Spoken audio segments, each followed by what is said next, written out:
Awesome. So, hey everyone, welcome to Quarantine Mentor Talks. We call it 4D because our goal is to dream, drive, develop, and deliver. And the purpose of these talks are to facilitate an environment of unity, critical thinking, service, community, and inspiration.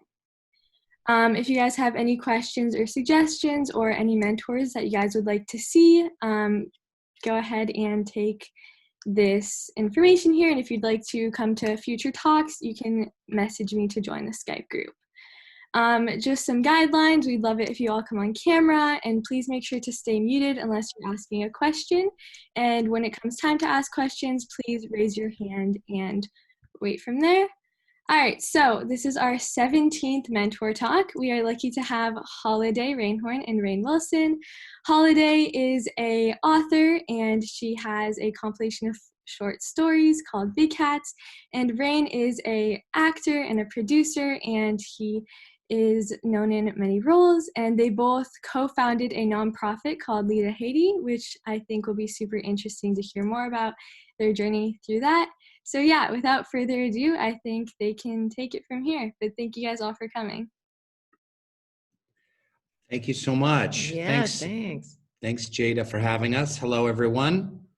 Nice to see you all. Wow, you've done 14 of these things. That's fantastic, or 13 of these things. That's very, very exciting. Thanks, everyone, for joining. We're not exactly sure what this is, so what we thought we would do is we're going to interview each other for the first while, and then we can take some questions from folks after that. So I'm going to launch it off with interrogating my own wife. We were married in 1995. 25 years we've been married, and known each other 10 years before that. We were in undergrad together in an acting class, and she's a fantastic actor. We did a scene together from Waiting for Godot by Samuel Beckett. And that's how we got to know each other. But Holiday. Rainn, hi. Nice to see you. Nice to see you too. Will you be my mentor? I will. Welcome to the living room. Thank you. It's beautiful. I'm going to be mentoring you right it's now. Spacious. Yep. Let's fly a drone up in here. You're a fiction writer, among other things. Yes. Tell me about your journey to becoming a fiction writer and when you made that decision to really pursue it as your vocation. Mm-hmm. Well, the decision, it was an interesting journey with creativity in general, because I feel like in my family, the women in my family were strongly encouraged to go in a different direction, and on my father's side of the family too. So there was a lot of, both my parents were sort of frustrated creatives, and my dad was a dentist and my mother a school teacher. My mother's a terrific writer, and my grandmother was also a pianist. She used to play piano for the silent movies at the movie theater. You know, they'd hire her to come in and improvise. And so I was tremendously drawn to stories right from the beginning.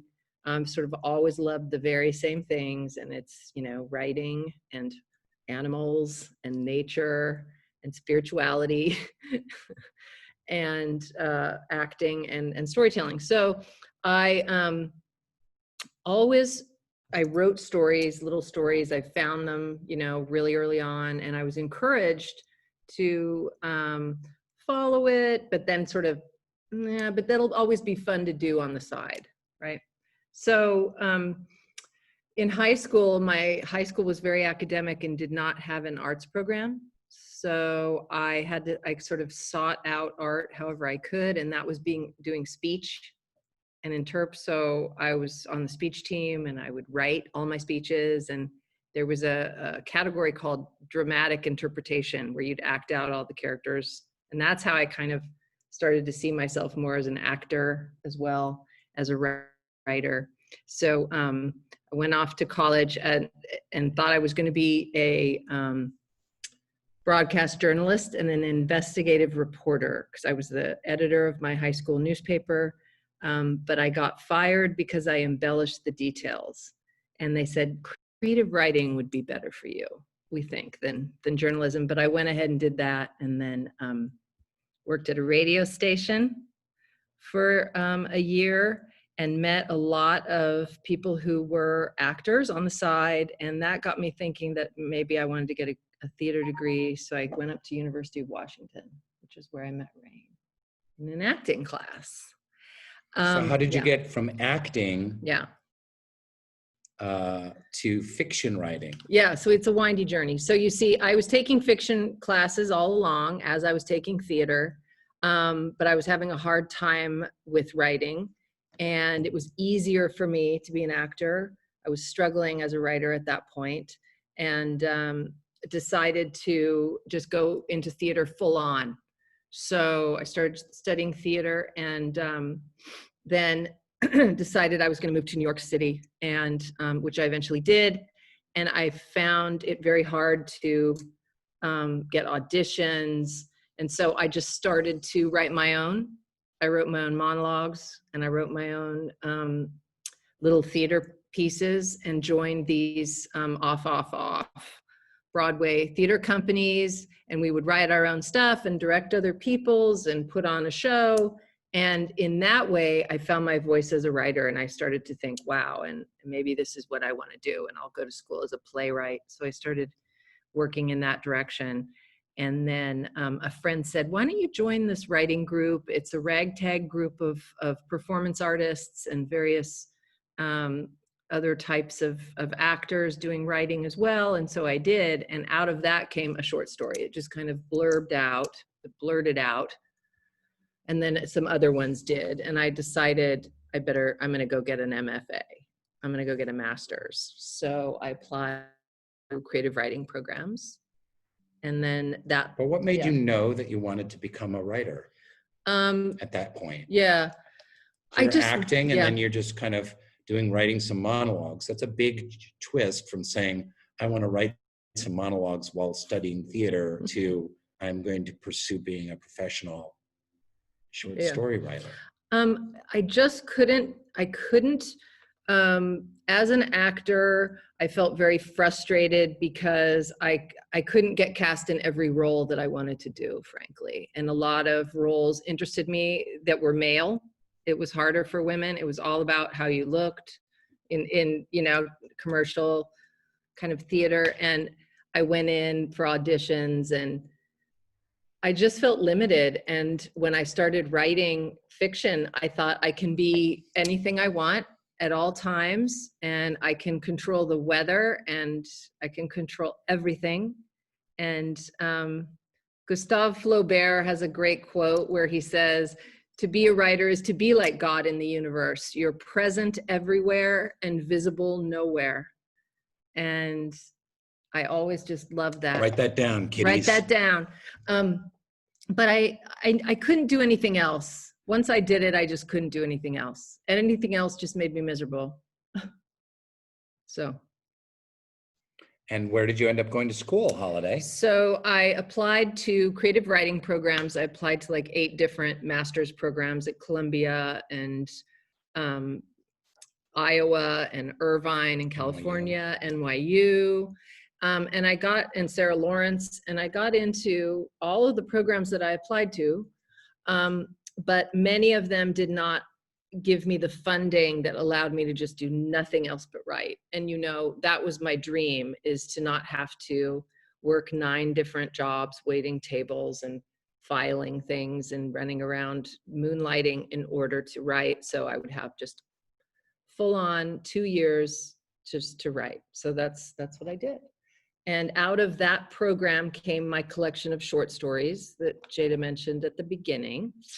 Many of the stories in my book, there are 13 stories, I don't know, 6 or 7 of them were written in that program as my thesis. And then now I'm getting close to my second book. I have 3 more stories to finish. Yeah. Wonderful. That's great. Tell me about you, Rainn. How did you become an actor, and what was your journey to become an artist, actor? Thanks for asking, Holiday. How many of you are there? 93. Wow, there's a lot of people on here. Is Kyra Leninger on there? Okay, good. I just want to make sure some of the people, I just want to make sure Nicholas Talavera's on. Okay, excellent. He's on. Good. Maybe we could ask all the people that have their cameras off to turn their cameras on, because it's much better to be able to see people like Jasmine Dolar and Hallie Hunt Lewis, and Kate Lassell and Simona Milev and people like this. It'd be nice to see your cameras on, so I know that you're not like smoking cigarettes and playing a slot machine in the corner of your bedroom. So I had a funny story, which is that for some reason, I don't know why, I think it was part genetics and part spiritual destiny. I always knew I wanted to be an actor. When I was watching the sitcoms that I watched in the 70s and early 80s, I watched TV comedies religiously, and I just loved the jokes, and I loved the crazy characters, and I loved the sidekick characters. So the fact that I got to play a sidekick, funny character was pretty remarkable. And the interesting thing about it is that my mom left me and my dad when I was about 2 years old. So I was raised by my dad, and then he remarried, and then my dad and my stepmom. My birth mother, I didn't see again until I was 15. So I didn't see her till I was between 2 and 15. And I started getting interested in acting, and I didn't really know anything about my birth mother. And then I only found out later, when I was in college, that she had been an actress. So this is why I say it was part genetic and part spiritual destiny, because I think I was wired to be an actor from my mom's genes. And my dad was very artistic, and I was very lucky that my parents supported me to become an artist. It's a pretty risky thing for a parent to say to their kids. And we were very broke. We didn't have any money at all. Super, super poor. And, but it was brave for a poor family to say to their kid, go for it. My dad was an artist. He was a painter and a writer, and he could never get anything going with his artwork. And he had to work full time to support the family. And so I think he really was like, go for it, but really try and make it, and I realized like what it would take to make it in the arts, which was just a full-throated dedication and intense training and years and years and years of apprenticing and suffering and studying and learning and trying. And so Holiday and I spent those years together in the 90s in New York City. I always did well as an actor, and then I was in Seattle at the University of Washington as an undergrad, and where we met in our acting class. And I was a pretty good actor, and I was getting cast in a lot of lead roles in plays and stuff. So I thought, well, what the hell? I'm going to go audition in Seattle and just try and be a professional actor and just do little plays around there. And and I was terrible, and I sucked. And I kind of realized like, oh, wow, I've got a long ways to go. It's one thing to get cast in a play at the University of Washington. It's another thing to try and get cast at a small theater when they're going to pay you $200 or $300 a week or something like that at the time. So that's when I looked, similar to Holly, I looked into training programs, and I auditioned for some acting programs. And I was very lucky to get into New York University, their actor training program, and had an amazing 3 years, working 16 hours a day on acting, just doing Shakespeare and clowning and circus and speech and voice and movement and dance, and then did 3 years there, and then got out and spent several years on the road doing Shakespeare plays. And I did nothing but theater for the first 10 years of my career, and I got paid next to nothing. I never made over 20 grand in a year as an actor for my first 10 years out in the world. But I got great training, worked with great directors on some really cool projects. And and then had an opportunity to come out to LA with this comedy play that we had created in New York, and came out to LA, and some doors opened, and I was able to get some TV and movie roles going and kind of start a career in TV and movies. I could never, when I was in New York, I could never get those auditions for TV and film in New York. And so it was nice to have those doors open when I got to LA. Yeah, I think it's interesting, have, like Rainn said, we knew each other. And so what we both really had in common, like he came from an environment where people did encourage him to be an actor, and the artist's life was sort of understood and supported. Whereas mine were frustrated artists who were very fearful. So there was a lot of just hand-wringing and not, even actively, I don't think you're a real artist, or people's own insecurities coming at me. And I think I always had a determination, like a junkyard dog. Like, I will show you, I'm going to do it. I don't care. I'm going to commit to it. And I remember always having that kind of determination. You can get, perfectionism and determination. They're two sort of bedfellows sometimes. But I remember as a kid, the library summer reading program, and every book you read, you got to put a sea creature on the wall, so I was the purple octopus, and I'm like, I'm covering this library with purple octopus. Like, and I read everything. Like, I never stopped reading. And I think it showed me some of the most important things as a writer that, in Spain, they call the art of being a writer la servitude, which is like a servant, it's like a marriage in a way. It's a relationship, and it's going to be really hard sometimes. You may want to break up. You're going to argue in your relationship. Things are going to go well. Things are going to go really not well. In sickness and in health, you sit down and you don't want to write, and all of this struggle Rainn has witnessed. But reading everything by an author over their career and kind of studying how did their writing change, and studying the writers' lives of the writers, and just sort of coming to know what are the cycles. There's a kind of underlying wholeness to every writer's, development, and sort of studying that. And so we shared all that. We shared that. And I think we shared that determination and that kind of junkyard doggishness pursuit of our art. And it's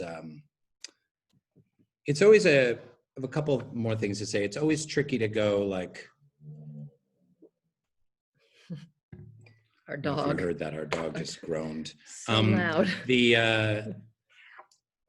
It's always like, I have people that have been working, I have friends that have been working to try and make it in acting for 10 or 15 years, and they can't get it going. There it is. Leave it there, Diamond. No. Leave it. And when do you know when to quit, And I think the question for me is being open to what the universe is showing you.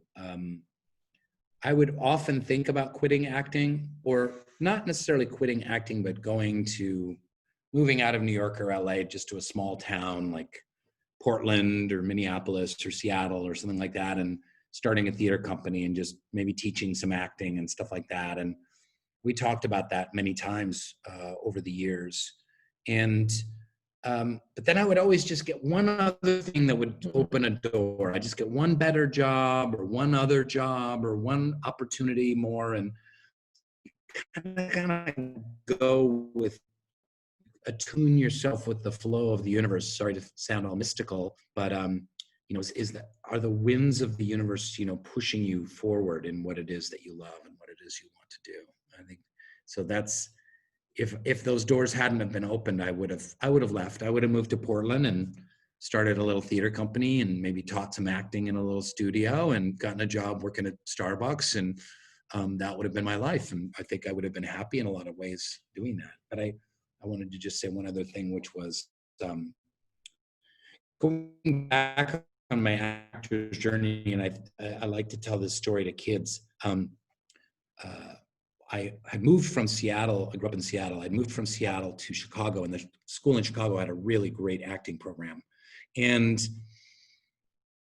this is when I first really started. I was around 16, and I started being really good at it, and I could improvise, and I kind of had this skill set I didn't even know that I had. And I went to my acting teacher, and I was this gawky, pimply, insecure 17-year-old. And I went into her office, and I'm still in touch with her, by the way, Suzanne Adams. And I was really nervous, and I was like, could I speak to you for a minute? And she's like, okay. And I was like, do you think that maybe someday, if I got training and worked at it, that I could potentially maybe be an actor? And she was like, oh, yes, you should try. You have lots of talent, but you must travel the world and you must fall in love and read lots of books and study lots of things and learn languages and play music and have life experiences that will all help you in your quest to being an actor. And a couple of things about that story really stood out. One was that how amazing it was that she was so positive and supportive. I mean, it would have been really easy for a teacher to say, I don't know, man, it's really hard out there. Good luck. Thousands try, very few ever make it. And she could have been pessimistic, which wouldn't have even really been pessimistic. It's more realistic. But she was very supportive right at the time when I needed that. And I held on to what she said for years afterwards. And the other thing is about reading books and having experiences. And I know that this is something, and if we want to get to some questions, we can talk a little more and then get to some questions. But kids nowadays, so I have some friends that teach at some colleges around. A friend of mine teaches at USC, and he was talking about, like, when he started 20 years ago at USC, I don't know what the statistics were, but general undergrad liberal arts majors was a good 1/3 or 1/2 of the student body.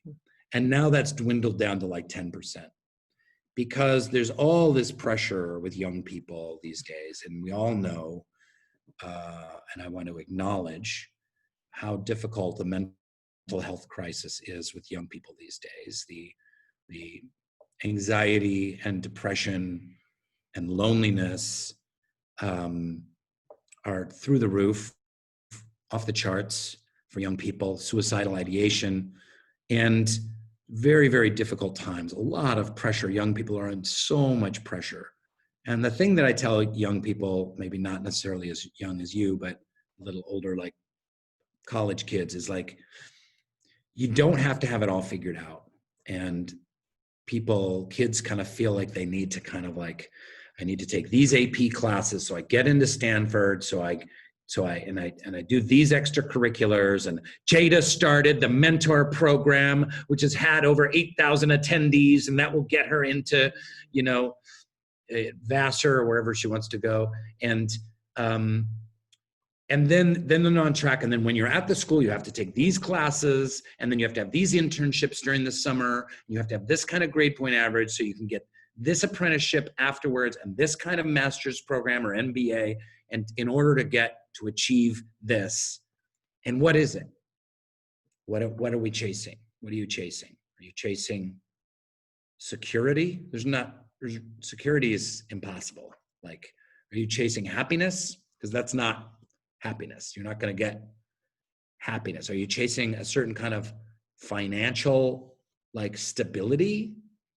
That's really tough. Unless you're an accountant or a dentist, that's really hard to achieve, and that doesn't necessarily equate to happiness or well-being. So I would encourage you two things on all young people is to take, you don't have to do college in 4 years. You can take, we each took. I did college in 8 years, folks. Yeah. So it was like 6 for me. Yeah. Take time off, take a gap year, travel, work. If your goal is like employment and it's just an anxious, terrifying anxiety about finding a job coming from your parents, probably, like, people are going to be more wanting to hire you if you've worked as a merchant marine for a year than just someone who's a Pollyanna, just, you know, who's done prep school and all the right classes and stuff like that. So just do like Suzanne Adams, you know, read books, fall in love, learn languages, play music, travel, get life experience. You can do that all through college and through your 20s. No one knows what they want in their 20s. The 20s are a waste of a decade. You know, you're going to wake up, you'll be 31 and you'll kind of have your shit together. You know what I mean? Like your 20s is just a waste. It's a chaotic mess of hormones and pheromones and terrible ideas and big mistakes and also incredible exuberant fun along the way. And I'm not talking about like partying. I'm just talking about how our brains are wired and just gaining life experience, you know? So just don't relax. You don't have to have anything figured out. You get it figured out by the time you're 30, time to make maybe some life choices, but don't worry about it before 30. Take your time and take some time off and read and study. And if you can, don't know what your major is, go into school and just go to learn, you know, go to learn and learn to experience and travel and see where the universe takes you, because a lot of doors may open. There's really nothing worse than someone miserable in their mid 30s or early 40s going, what the hell did I do? I tried to please my parents. I tried to please all these other people. I made these like practical life decisions and I'm miserable. And they're having to reinvent their life at that point in time. So do that work younger. Anyways, do you agree or disagree? I do. What's your take I on totally agree on that. I do. Tolstoy said, you know, You're so smart. I know, I'm really smart. I'm and quoting other people is not necessarily a sign of being smart, but he said, you know, being a writer to be a writer, you have to love life. And to love life, you have to live it. You just have to live it. And there's another great sentence by Lori Moore, the writer, where she's like, if you want to be a writer, first off, do everything else and then do it. You know what I mean? Be a shoe salesman, make hummus in industrial vats, try to be a vet's assistant, try to be a shoe painter. These are all careers of mine, by the way. A shoe painter. Holly and I started we started a dog walking service. It lasted about 2 weeks. It was called Tales of New York. New York. Tales Yeah. With a tail. Yeah. And we're like, oh, here's a way for us to make some money. Like we'll walk dogs, and we made a great poster. We did. We had a great poster. And you did a couple dog walks, and then we were just is like, no, this is not happening. But, you know, part of it too is art and is, you know, acting and certainly writing is like human behavior. It's about people's soul and how people's life choices and how their universe can shift in the course of a little narrative or a play or a story, whatever. So really getting in the trenches and putting yourself in situations are great. I mean, one restaurant that I worked in was near the United Nations. And so it was just a crazy melange of all these kind of diplomats and gangsters and everything. It was like the bar in Star Wars, you know? And I still pull from that. I mean, it was my very first monologue was about working there. So, you know. I was just looking at the chat. Oh, he's looking at the chat. Interesting, but no, not so much. Pretty boring. The one story I like to tell young children of the world is about acting is how much we learn from failure and how important it is to fail and screw up and make mistakes and go in the wrong direction and waste time and fall flat on your face. So when I was a young theater actor in New York, I had an opportunity to do a lead role in a Broadway play. And it was an incredible opportunity because at the time I had just a crappy little agent and I didn't have much of a career at all.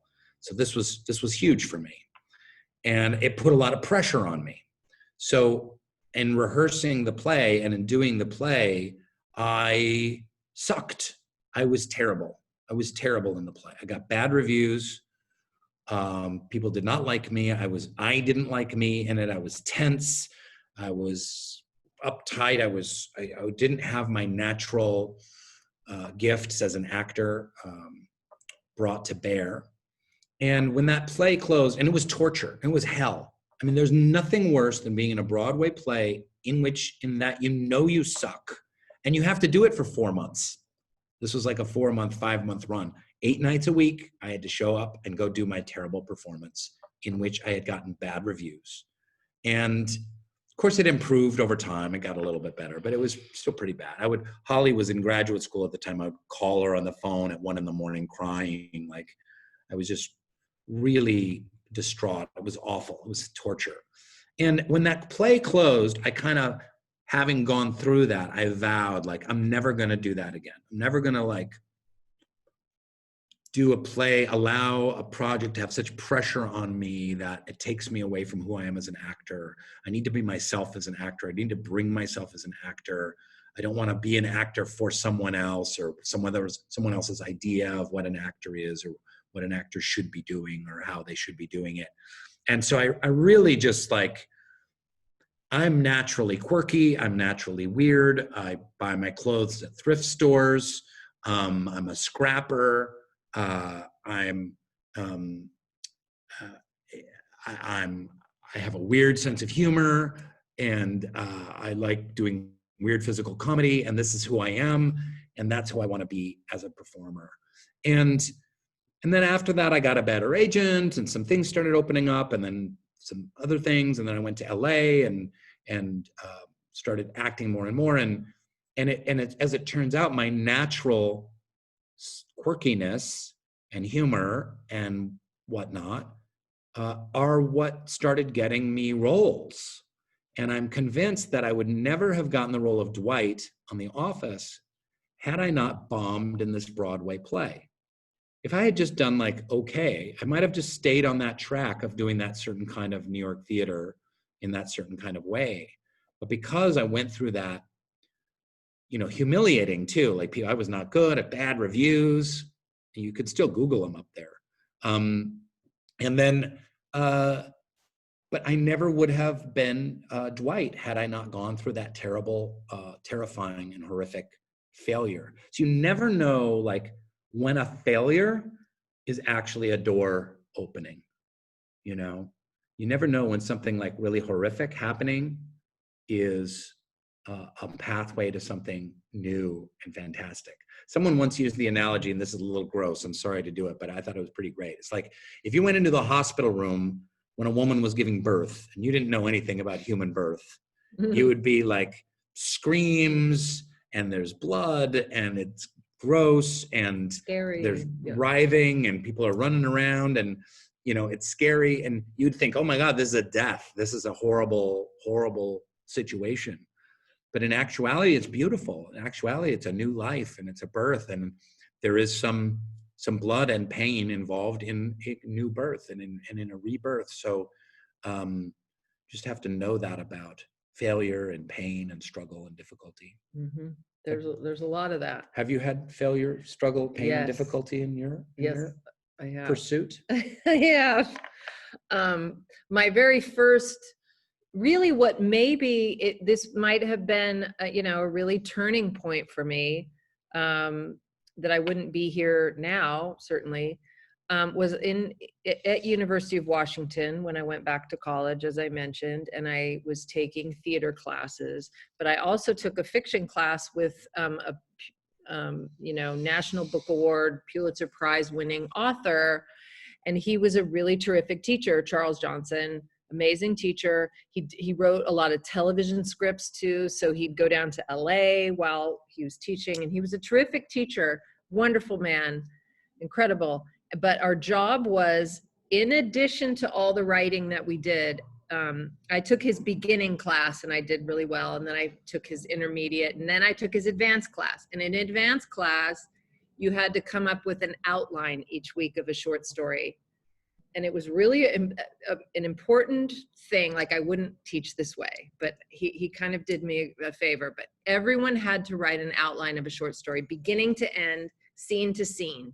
And I was just horrified by it, because I couldn't, like, I go sentence to sentence. I still do. I don't know where I'm going. I don't know where I'm going to end up. And it's really big deal to me. That's my inner way of doing it. But at the time, I'm like, there must be something wrong with me. I can't write that. I can't be a writer. I mean, I can't, I would just work hours trying to do these outlines and just cry. Or then I'd write an outline, but I wouldn't be able to write the story. So we were supposed to write outline story. And I couldn't do it. And I had to drop the class. Like, I couldn't do it. And I'd be like afraid to go to class. I would skip class. And finally I came into his office hours and I was sobbing, and I was like, listen, I can't be a writer. I can't write by outline. And he's like, well, that might not be how you write. But it is part of it, because I want you to do scenes and stuff like that. Can you just try? And I'm like, no, I can't. And he's like, probably when you're 30, you'll be fine. He's like, you'll be a writer. I can tell by you, I think you could do it, but you do have to struggle, and you do have to do it in this class. It's really important to me. And I'm like, okay. So I withdrew. And I felt like such a failure at that, and I really carried that around for years. But it actually drove me to like do theater and other things, which then helped me find my way to my own way of writing, which is very different. But just the idea that your process it's like tested in fire. Mm-hmm. Mm-hmm. And then, when I went to graduate school, it's really competitive there, and everyone's first story that they put up, they give not only to the other grad students, of which there are 100, altogether there's 100 of us, 50 fiction writers, 50 poets. They give it out to everyone and undergrads. So they photocopy your story and it goes out to everyone, like the first draft. And so people know who you are because you're in the workshop, and you go to the grocery store and everyone's like, good job on that story. And you're just like, I wouldn't even go out on the weekend after I turned my story in, literally. And so my first story that went up, it got terrible. Everyone hated it. And the only person that stuck up for it was the professor, who had issues with it, but she did. Marilyn Robinson, she's, incredible writer. She, Pulitzer Prize, et cetera. But while I studied with her, she hadn't written a second novel for 25 years. So at the time that I met her, she had struggled to write a book for 25 years. And she'd written an incredible first novel, and everyone was like, oh my God, great. We're just waiting for Marilyn Robinson's second novel. And it just was like 25, 26 years. And then she wrote her novel, that then won the Pulitzer in a few years. So you just don't know, like, it's not like McDonald's, and art has its own way. So I wanted to talk a little bit about Lide, Haiti that Jada brought up, and then we can go into some questions. One of the things that's been a real pleasure and difficulty, but pleasure to work on with Holiday is we co-founded a nonprofit in Haiti about 10 years ago. So I was on the board of this nonprofit called the Mona Foundation, and they funded schools all around the globe. And we took a trip to Haiti, which is the second poorest country in the Western Hemisphere. No, the poorest country in the Western Hemisphere, one of the poorest countries in the world. And we toured the country and fell in love with it. the people were amazing. The arts, the humor, the life, the vitality, the music, the food, the culture. It's a really amazing place. I hope you get a chance to go. And we visited these schools, and were really interested in the schools there. And then 2 months after we left was the earthquake in Haiti. You probably were too young to remember it, but it happened about 10 years ago. And in about 2 or 3 minutes, 200,000 people died. There's no exaggeration. One of the strongest earthquakes ever felt in the Western Hemisphere, like dead pinpointed on one of the poorest, most crowded places on the planet. And the hotel that we had stayed in had slid down the hill. Everyone inside of it was dead. And so we knew we needed to do something. So Holiday got involved with this group that was funded by the United Nations to go teach arts to girls that were living in tent camps. And I came along and taught drama because I used to teach acting and drama. And there was a photographer who's still a good friend of ours, and the woman who ran it, and it was amazing. It was transformative. It was for teenage girls.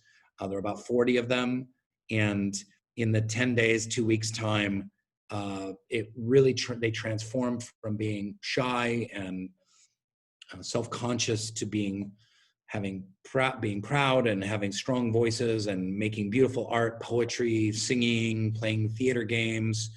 And we were like, wow, we need to give back to this country that has suffered so much and do something here. So that's when we started L'Idée Haiti. And, we could spend 3 hours talking about running a nonprofit or starting a nonprofit or what have you. But a few years later, we started L'Idée Haiti. It's been around like 6 or 7 years now. And we're in about 13 locations with about 800 students.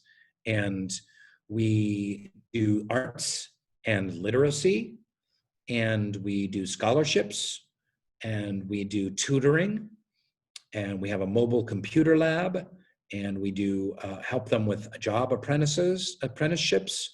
And so as you heard from Holiday and I, the arts learning that we did, me at NYU, her at Iowa, and other places, was so important to our lives that we really felt like this is how we have to give back, is in arts training, and not to make them professional artists. I mean, certainly they can be, but to, open their minds and hearts, to give them a voice, to give them, help give these young girls who are very abused, a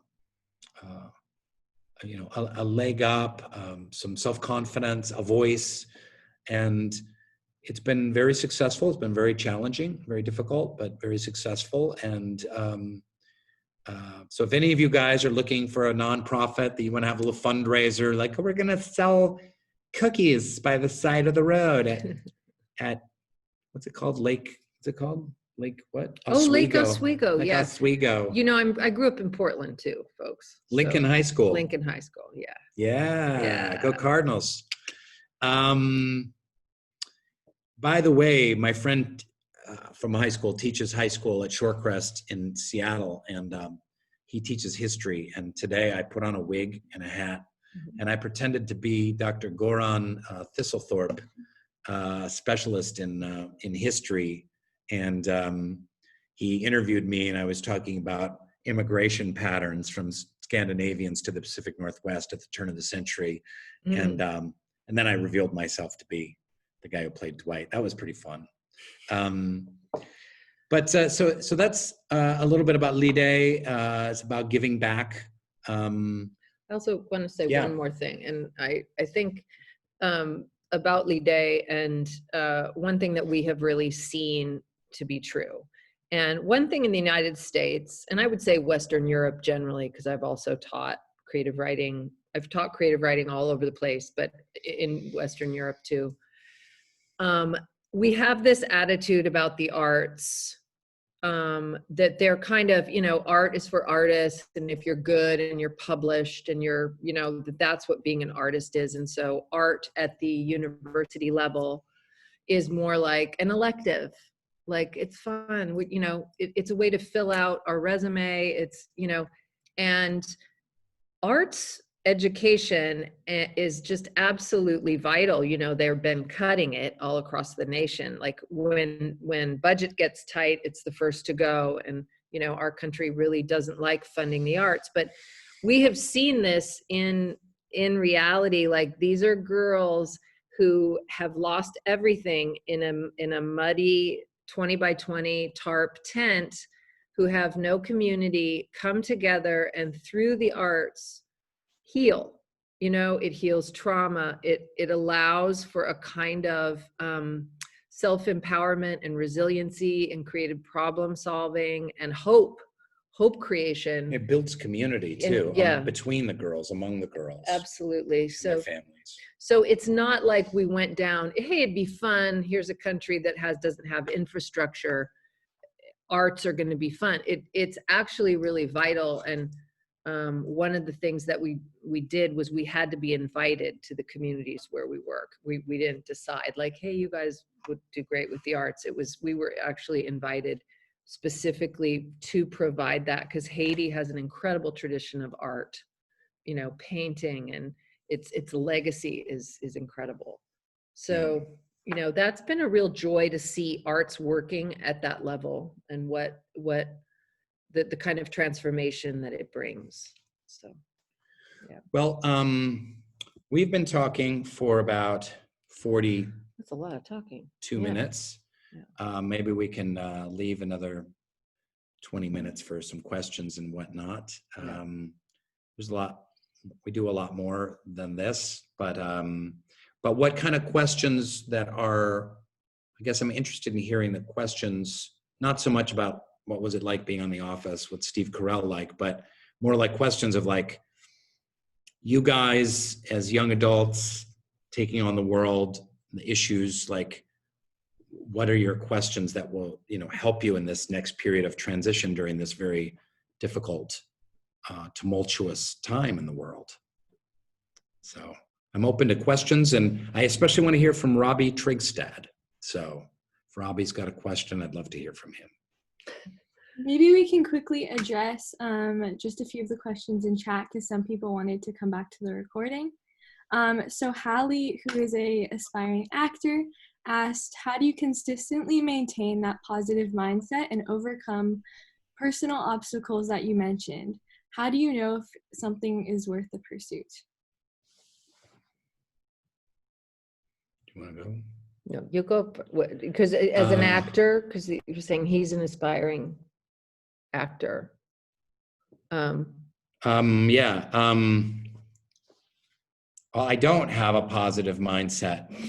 So, in fact, I usually have a negative mindset. So that's something I have to work on very hard, to stay positive, proactive, invigorated, inspired. And, one of the parts of my training as an actor and an artist from some really great teachers was like, this isn't just a paycheck. It's not like I show up and play a character and get paid, although that's always nice, but it's really about the artist as a shaman, the artist as someone that seeks to mix things up a little bit, get people thinking, open minds, open hearts, and tell stories, vital, important stories.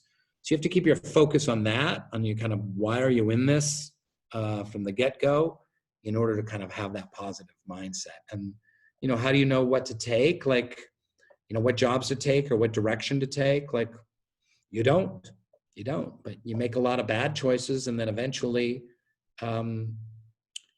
you make some good ones. So that's something that you learn as you go. You got to go with your heart and you go with your gut, but you also have to train your heart and train your gut over the course of life to be making the right decisions and headed in the right direction. Yeah, I mean, I've learned over, and I mean learned through failure, like, what is my relationship to my writing going to be? And there was a time when I just wanted results from, was it good or was it not? Was it going to get published or not? It was a miserable, is it good compared to this? Is it good? A miserable thing. And I had to grow spiritually and learn. And like Rainn was mentioning, I think the role of the storyteller is shamanic that way. Like we're out there preparing the culture for the change, Carl Jung said. Like the artist is out there coming up with these visions and ideas that then culture kind of responds to, and there's a transformation that occurs. So there's a vital role that I believe creativity plays, and I am part of that. I'm part of the great beauty of storytelling that is here to make the promise to look at the paradox of our lives and the meaning of our lives and the human heart in conflict with itself, as William Faulkner said. So that's my job, and I'm never going to make any money at it. Money runs from me. Had Rainn not gotten jobs on TV, I'd be a college professor, probably. That was my agenda when I went and got my master's too, is I wanted to teach, and that was a way for a writer to make a living in our country, teaching it at the university. And I have taught there, but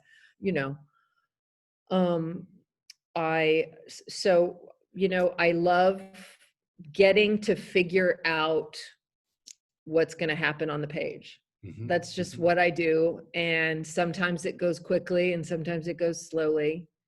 But I have to work very, very hard at where I'm coming from in my head. And I have a very, spiritual maintenance that I have to work. And it's prayer and it's meditation and it's kung fu. And it's, I have to keep myself. She studies kung fu, by the way. I do. I want to hear from Robbie Trygstad, and if other people have questions. Jada, are you going to field us those questions? One is here about the Baha'i faith. Adora Gao says, could you talk a little about the Baha'i faith and your interpretation, definition of it? How do you identify with the central idea of unity in the Baha'i faith? Has it influenced your acting and writing? Yeah, so we're both members of the Baha'i faith. That's how we know Jada and her family, because they're also Baha'is. And for me, the Baha'i faith, my faith helps put things into context and perspective. If I know that I am a spiritual being, spending a limited amount of time riding around in this flesh tuxedo, then I'm going to make choices a little bit differently than if I believe that we're only molecules and there's no point to the universe other than whatever meaning we give to it. And when we die, it's lights out. So there's two very different paths to take. I'm not sure what path I would take if that's what I believed. I mean, I know plenty of atheists that are doing great work in the world and contributing to society, but as a Baha'i, I believe that we're here to help usher forth an ever-advancing civilization, that part of the work of spirituality is not just to bring solace to oneself, but to also harness our powers and our spiritual virtues for good, to try and make the world a better place and inspire people and uplift people. It was an inspiration behind a company that I started called Soul Pancake, which is a digital media company and a YouTube channel. You might have seen our Kid President videos over the years and many other videos. We have about 4 million subscribers, and the company does a lot of great work. But this was inspired also by the Baha'i faith and the idea toward working to Baha'u'llah, the founder of the Baha'i faith, says, let your vision be world embracing rather than confined to your own self. So we live in a time and a land where people's vision is kind of confined to themselves. so the Baha'i faith offers that perspective for me. How does it influence you, Holly? Yeah, I mean, I feel like it's kind of the glue that holds my life together, honestly, because that vision, the vision of a better society, and how can I not just not harm anyone, but how can I actually take an active in trying to spiritually address the spiritual, problems in our society of racism, systematic racism, of issues, gender inequality, of, the real disparity between wealth and poverty. And part of that, being a member of the Baha'i faith is a lot about engaging in conversations and consulting about those issues and coming up with community-based action, a framework for action, which is service-oriented, and, its goal is to transform institutions and to create a more fair and just environment, at the family level, and then the community level, and hopefully that expands outward. And that just feels a lot better to me than sort of like, I just want to really do a great job and be awesome. Or and have just a good career and have a great Holiday Reinhorn career. Woo, So. Let's move on. What's next? I wonder if Robbie, you have your question ready? I mean, Yeah, I can ask it one. Yeah. Just a quick. What trait do you think is most important for people to have? Wow, great question, Robbie. What trait do I think it's most important for people to have? You want to take that one first, or do you want me to? Humility. Why'd you marry me? Because I needed to just get really a lot of practice. I'm like the opposite of whatever that H word is. I'm not very familiar with it. Well, I don't think our culture really knows what the word means. I think the word humility means kind of submissive in terms of like a alpha beta kind of a thing. I'm talking about humility, which is about like a humble posture of learning, so that I'm humble, I'm open, I'm listening, I'm able to respond, because I'm not coming from a place of my ego. I'm not trying to assert myself. I'm actually living in a consultative manner with my environment. I really like humility. And the people I admire most in the world that have done the most, and I meet them and they have this incredible radiance and humility. I really admire that. Yeah. For me, I think, Robbie, it's, you with me, bro? Sweet. For me, it's, I would say the most important trait to develop is compassion, because that's another thing that our culture is lacking in, compassion for the other, because that will allow us to be better servants to other people, to make a difference in the world, to make our art more meaningful and impactful. And kind of we live in a culture where compassion is seen as like weak and namby-pamby and mushy and bleeding heart. Phony. Yeah. So compassion is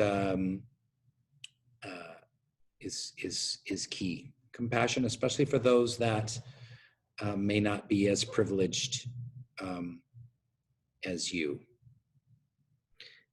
Yeah, and not knowing best for someone, but listening, like compassionate listening and putting yourself in someone's shoes, someone else other than yourself, almost putting someone else's needs before your own. Also hygiene. All right, what's next? Jada, hit it.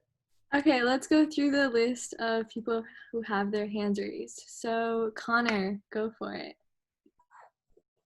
Yeah, first, I just really wanted to thank you for taking this time out of your day to come speak with us. This really means a lot.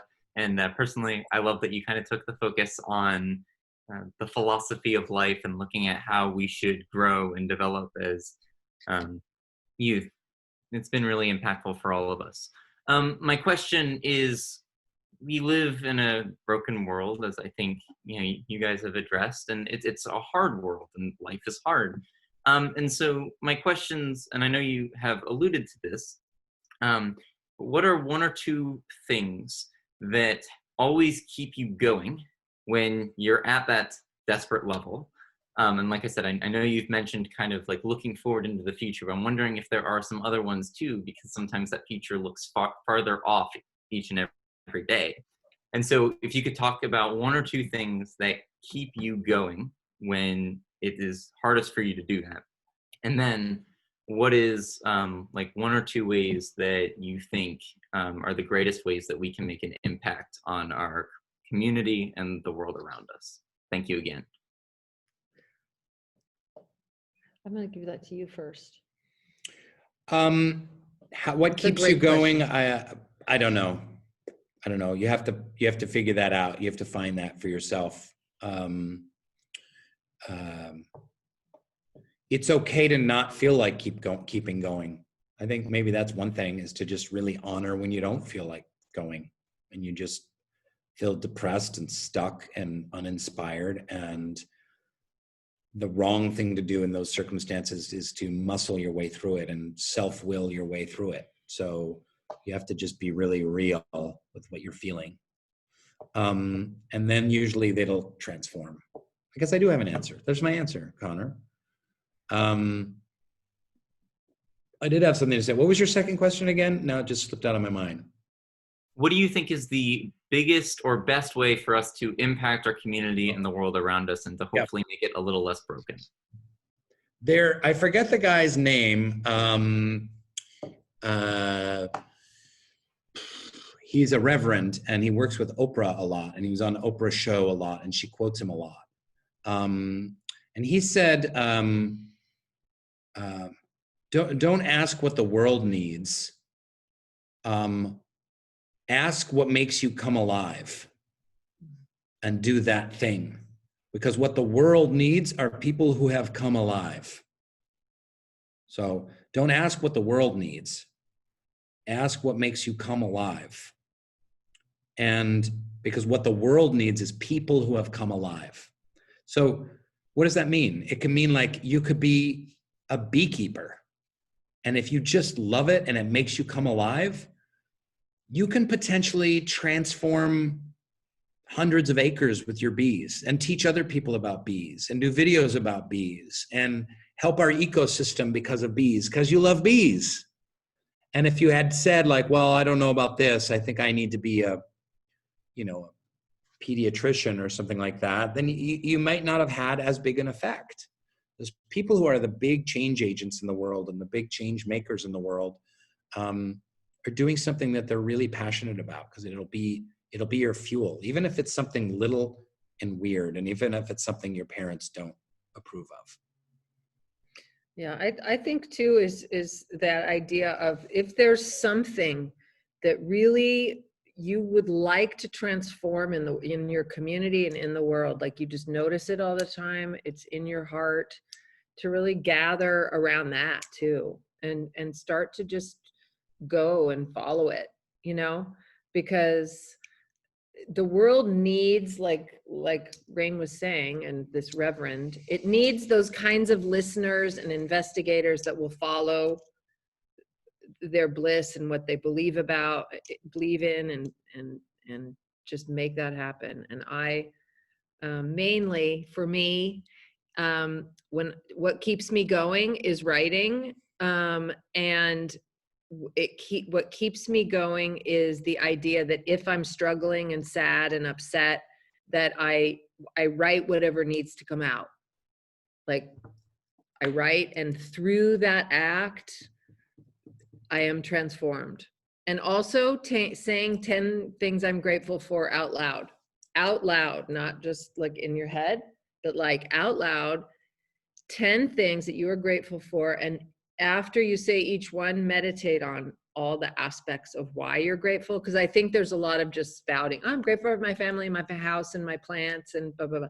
But to really sit with it every day. And so beginning the day, like you just look at the pictures of a brain in the morning that is grateful and is doing, like, having a module of positivity versus a brain where, you know, my brain, if I just followed it, I would be, you know, Edward Gorey. I would just be, I have to do that. So. Nice Edward Gorey reference. Who's next? Okay, I actually quickly have a question for you guys. By the way, Jada, you need to get a front light there going. Yeah, I know. All my light bulbs are burnt out, so except for that one. So You need a lamp. You need some front light, like a ring light. yeah. We'll send you one. Okay, my question is, how are you guys and Walter surviving in quarantine? Because I know most of us are like kind of dying at this point. So what have you guys been doing to keep the spirits up in the household?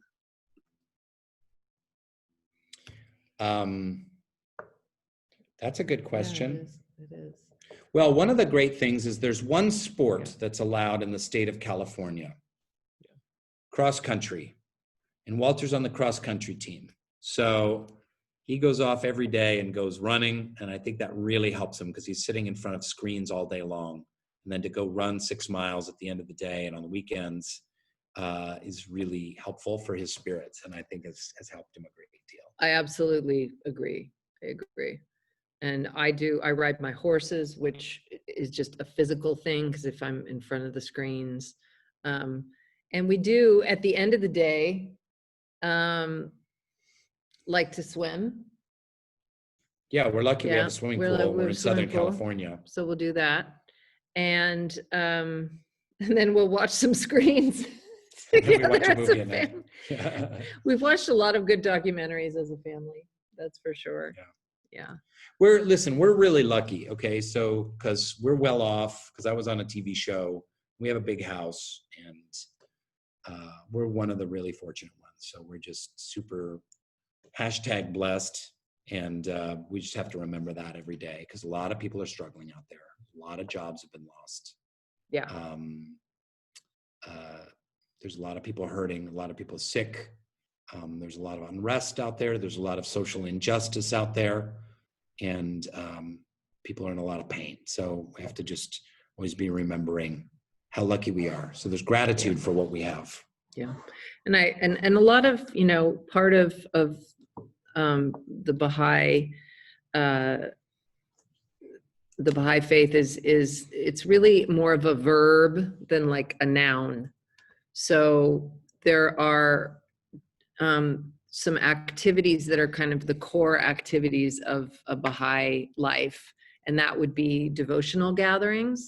So there are these gatherings where people will read poems, and this is from any background, you know, and it's people sharing in a Zoom space devotional periods of time together and hope, meditation, guided meditation, like really any kind of, just be creative, but giving that space to optimism and to sending energy out into the world that is positive, because there are, you know, people are inundated with negativity, you know, the social forces are super strong.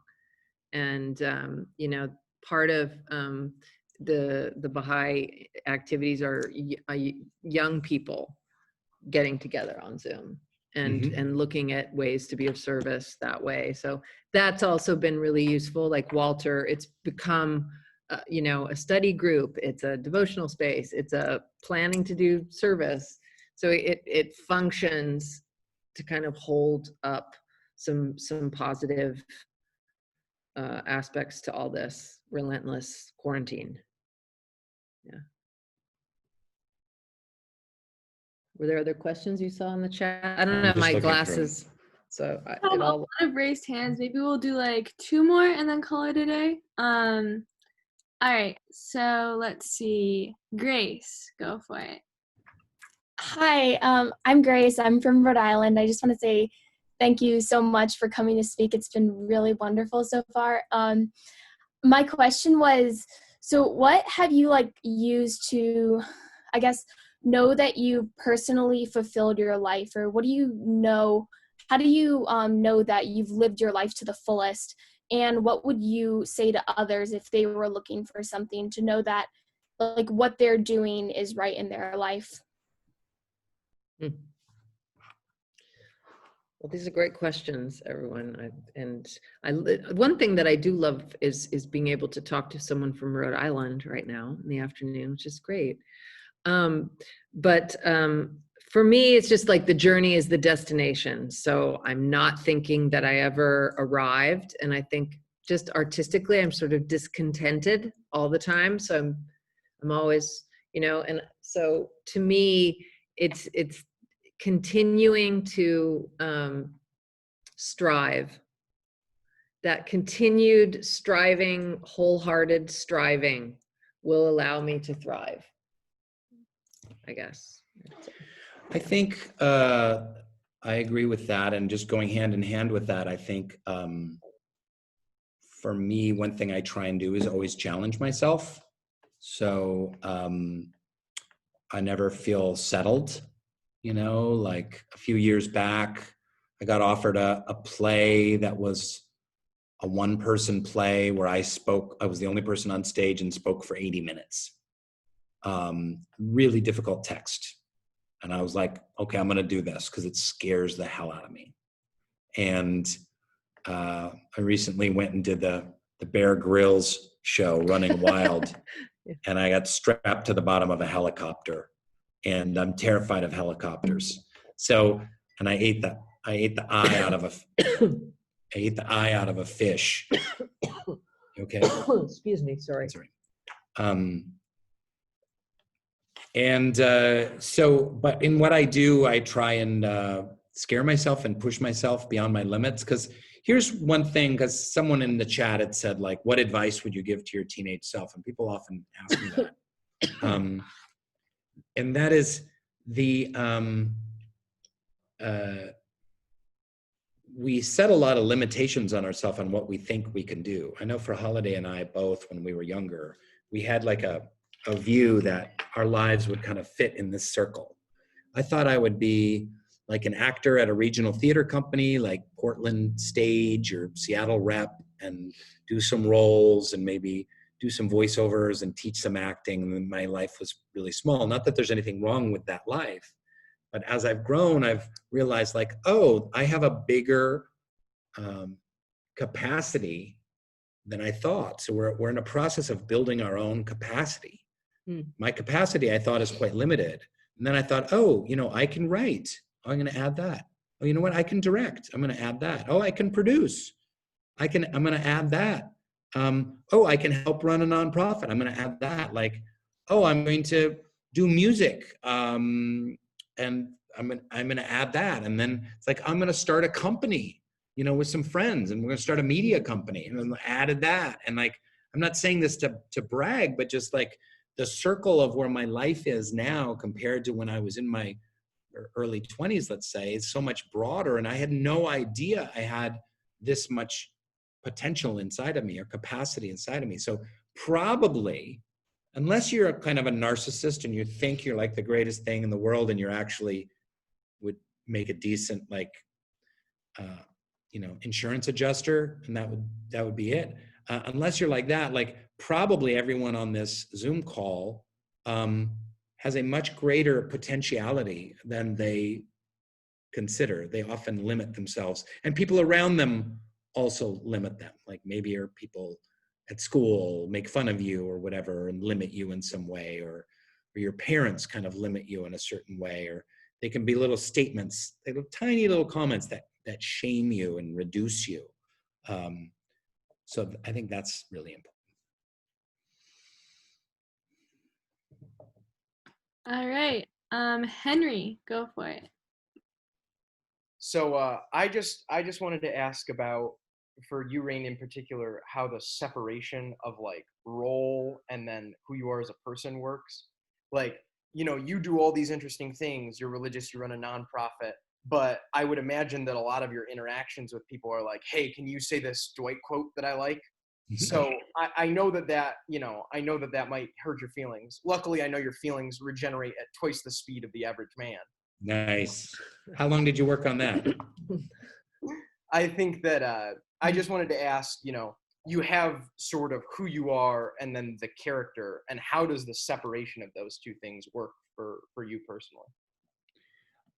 Okay, yeah, thank you. So you're really talking about a couple of things. So one is when you're an actor, you transform into a part and you play that part to the best of your ability. So I've played dozens and dozens and dozens of roles in my acting career. I've been in Shakespeare plays and Moliere plays and Chekhov plays, and I've done Commedia dell'arte, and I've done experimental theater and Samuel Beckett, and then I've done TV and played killers on CSI, and I've played clowns and comedic characters and dramatic roles, and one of the roles I played was Dwight, and that one happened to go on for almost 200 episodes and happened to be very popular. But if you look at Rainn Wilson and the roles that I've played, they're extremely varied and very different. They're not all like a take on Dwight. They're all very different. And so for any actor undertaking a role, you are transforming into that character and then you're back into yourself. And there's really not an issue for anyone to kind of have those lines blur, like, oh, when have I become this character? That's kind of a fallacy. That's kind of a myth. There are some tortured actors that enter a character so deeply, but they've got psychological issues going in. The other thing you're really referring to is like, what's it like being so strongly identified for this role, and what difficulties does that potentially pose? And yeah, it's tricky. Like, I'm really grateful for the role of Dwight. It opened so many doors to me and possibilities. I love it. It's a great show. I'm proud to have been a part of it. At the same time, sometimes it's limiting. Being like, yo, Dwight, oh, it's Dwight. Say a line, say Bears beats Battlestar Galactica. Like, and that gets annoying sometimes, but I accept it. I understand that people are big fans of the show. It's one of the most popular shows that's ever been on TV. Happy to be a part of it. And I think at the end of the day, when people look at the life of Rainn Wilson as an actor, they'll be like, oh, when he played this role, he was very different. And when we played this role, he brought something fresh there. And so Dwight was just one of dozens of roles that I brought kind of life and comedy and a spin and something interesting to bear on. So no pun intended, to bear on, get it? Well, with that, we're never going to top that joke, so maybe we should end it right here. All right, sounds like a plan. Thank you guys so much for coming and participating as mentors, and for everyone else, stay tuned for next month's mentor. All right, thank you guys. Thanks to you guys. We're going to interview you next time. That's right. Thanks, everyone. Okay. All right, thank you guys. Have a good day.